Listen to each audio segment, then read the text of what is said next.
This review has been made possible by Toyota of Naperville. As you know, Toyota has tons of brand new Toyotas available for purchase. But did you know that they also have a remarkable selection of used cars? Head on over to toyotaofnaperville.com and look through hundreds of used cars for sale right now.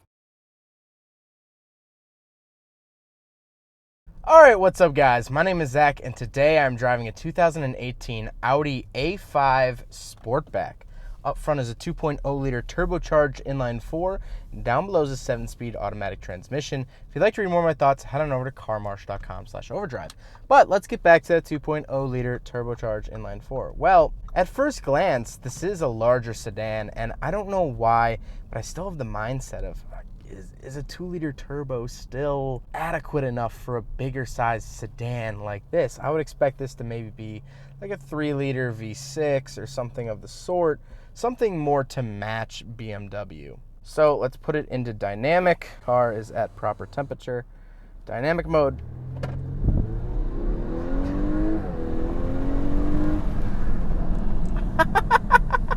It waits a second to give you boost, but once it's in boost, man, does it go. You do not need a V6 or an inline 6 or even a V8 in this car. It is still quick, and I absolutely love it. The all-wheel drive does not mess around. It puts you in a straight line, and I absolutely love that. This is a fun car to drive. You still get that luxury premium. I can pass anyone I want on the highway, even with a little 2-liter turbo. Now, like I said, paired to it is a 7-speed automatic transmission. Nothing really too crazy there. It does shift really, really nice. It's a really smooth transmission, and it's a decently sporty transmission. I'm really happy with it. And last but not least, the Audi A5 Sportback is all-wheel drive. That is the Quattro system that Audi always boasts about. It is a Quattro, so that means it is all-wheel drive. So let's talk about the interior. Well, in front of me, I have two physical gauges. On the left is my tachometer, and on the right is my speedometer, along with fuel. On the left, I have coolant, which is actually like loading bars, which I really, really like. I think that's really cool. And then in the center, I do get a screen, which is configurable. Right now, it's telling me my music station, but I can get my speed in actual digits up on the dash, which is really nice. And there's a bunch of different screens. I'll scroll through them now, but it's a really clear display. It's easy to read, and I like it a lot. On the steering wheel, I get a bunch of different buttons. On the left is to control that center screen, and on the right, it's my phone, Bluetooth volume, and stuff like that. I do have paddle shifters on the steering wheel, which is really nice. I can paddle shift the car if I want to. To the left, I have my headlight switches, as well as my headlights for in the rain. I guess I can choose whether or not I want the headlights to come on when it's raining, which is a nice little feature. I haven't seen a button like that. The storm cloud is raining on your headlights. On the door, I have my lock and unlock, as well as my memory seat options, and then of course my standard window controls and trunk release down below. In the center, I do get a very nice screen. It is not a touch screen, but it is very easily visible. It's about the size of an iPad mini, and I quite like it. It doesn't look cheap, and I really like the menus, but we'll talk about that in a little bit when we talk about the controls. Down below the screen, we do get our climate control options. It is tri-zone. There are 3 different zones of heating and cooling. And of course, I have my heated seat options, recirculating, all of your typical stuff that you would find for modern climate controls. Then we have a couple interesting buttons down below the climate controls. First of all is drive select. So when we hit that, we have individual, dynamic, auto, and comfort. So individual, this is going to be your custom stuff. Then we can go up to dynamic, more sporty. Auto, it'll figure out whatever is best, or just straight up comfort. To the right of the drive modes, we have the automatic start, stop, off switch. So when you come up to a light and your car shuts off to save fuel, you can actually turn off this feature, and I absolutely love that because I hate that feature with a burning passion. Then I have my traction control off, and then, really nice feature, I have my screen off button. So if you've ever been in this situation where you're just sitting, you're talking to your friend, you pull into their driveway, but they're not ready to go inside yet, blah, blah, blah, whoever it might be, and that screen is just sitting there, hit a button, turns off. I really, really like that. Then we have a 12-volt charger and USB port. We have our cup holders, and then we have our radio controls. So I have 8 different presets I can choose. I have buttons for navigation, map, telephone, and media, and then I have my scroll wheel. I really, really like the scroll wheel. I think it has really good feedback.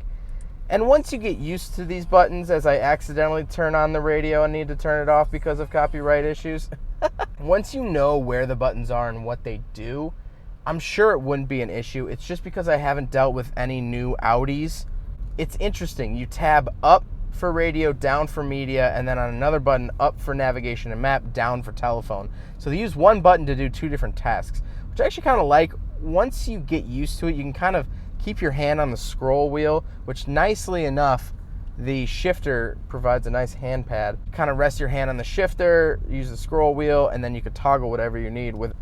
And I really, really like that. That being said, the actual media center I really like. It has a picture of the Audi on the screen, and I like it when auto manufacturers do this, because it makes me believe that they didn't just stick one from an A3 in here. They actually gave it its own special thought, and there was a design team just for the A5.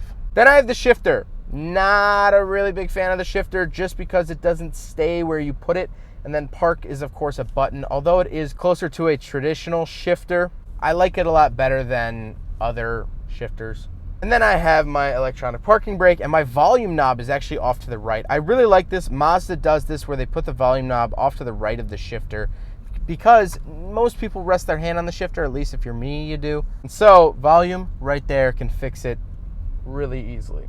The seats are nice and comfortable. They don't have any markings on them, but they are comfortable. They have sort of high bolsters, but not high enough where they're annoying. And I like them, they're comfortable. But speaking of the seats, let's do a back seat review. All right, so we're in the back of the 2018 Audi A5. And honestly, it's a little bit more crammed than I thought it would be.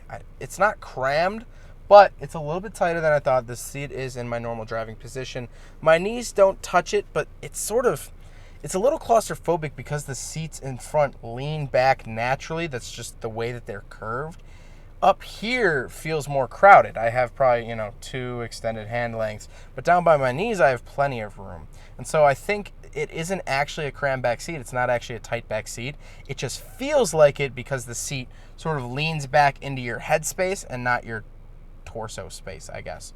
But that being said, I do have my own climate controls down here. I can go all the way down to 60 degrees, which is really, really nice. I have my own 12-volt outlet. And then I do have a center console, little storage area in the middle. But interestingly enough, I don't think I get cup holders. I can't find, I don't know where they would be. I thought this center console would maybe fold out, but no, that's one solid piece. But overall, it's still a comfortable back seat. It's still the larger sedan, so it's not like you're going to be claustrophobic in this thing. It's just a little bit closer than I thought, but that being said, still great. So, still gets the pass from me. Overall, I like the interior. The interior does feel premium. It feels higher class, and I love the fact that the gauges remind me of the Audi R8 gauges. There's something about that. There's something so manual about them. Even though this is an automatic car, there's just something analog about these gauges and how fast the transmission shifts, and it's bing, bing, bing. It's so good. But I love the interior. I think it all works well together. Now let's talk about looks. I like the look. I think it's a classy look. I've always liked the look of Audis. I've always think that they've been sort of at the forefront for styling, at least. Say what you want about the drivetrain, say what you want about the brand. I always think that Audis have always looked good, except for maybe the TTs from the early 2000s, although I still really want to drive one. It's a nice, classy car, and honestly, if I were to purchase this, I would genuinely feel good walking out and getting into this car and saying, hey, to lunch, let's take my car, and having people walk out and go, oh, that's your car. I feel proud of this car. And I know that doesn't make a whole lot of sense because I'm just a car reviewer, and this isn't my own personal car, but it's still a really good looking car. It's classy, and I like it a lot, and I would be proud to own it if I made the purchase. This is pretty close to the BMW Grand Coupe. I will leave a link to a 2018 Grand Coupe that I reviewed actually a couple years ago when it was brand new. I'll leave a link to the end because it's a very similar car, but like the BMW, like the other Audis that I've driven, I love how Audi makes you feel special. Audi Audi, whatever you call it, however you pronounce it, I really like it. This car makes me feel special, and it makes me feel like I've earned something, like I've done something good, like all my work has paid off, because this feels like a luxury vehicle. No, this is not the S5 or the S4 or the S-Line. This is not the performance version, but everything's nice. It's comfortable. It's quiet when you want it to be, and it kicks down the front door when you want it to as well. It drives super smooth.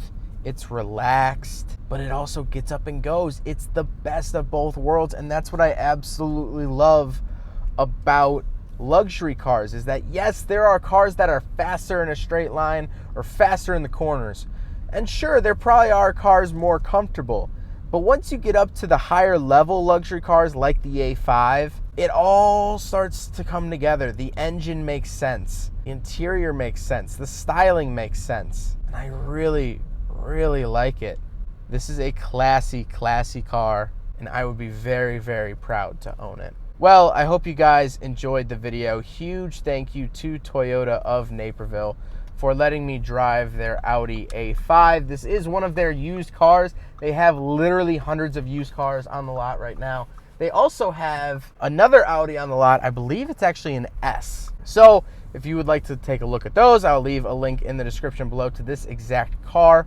But if the car has already sold by the time this video comes out, which is more than likely because Toyota moves cars, I will leave a link to Toyota's website down below. Like I said, they have hundreds of used cars. Their information is up on the screen.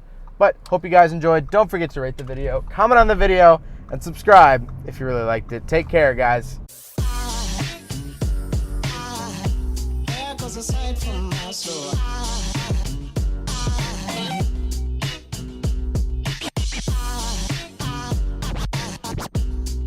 Aside